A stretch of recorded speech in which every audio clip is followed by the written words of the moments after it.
Hello! Good afternoon guys! Magandang hapon sa lahat. So nandito na naman tayo ngayon sa Talyer. Dito lang yan sa Southside Automotive Shop located sa Bypass Bocal Road, Calamba, Laguna.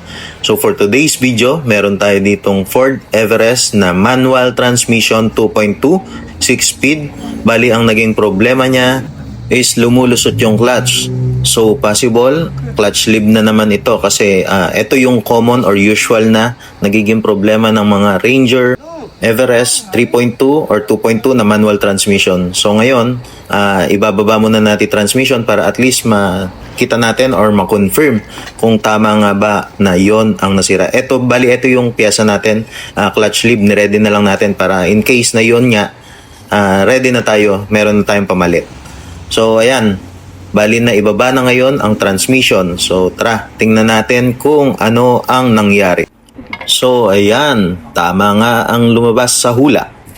Bali may leak na nga itong clutch lead niya.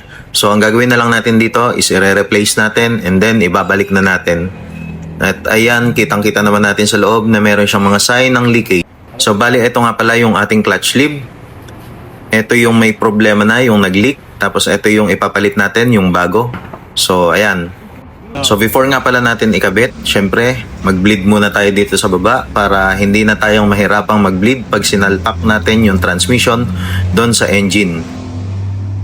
And syempre, kailangan talaga i-bleed natin tong mabuti para hindi na tayo mahirapan mamaya pag sinalpak natin yung transmission. So yan na, ikakabit na lang natin to, install natin transmission, tapos okay na. So yun lang po, maraming salamat po, ingat po tayong lahat, and God bless us all po.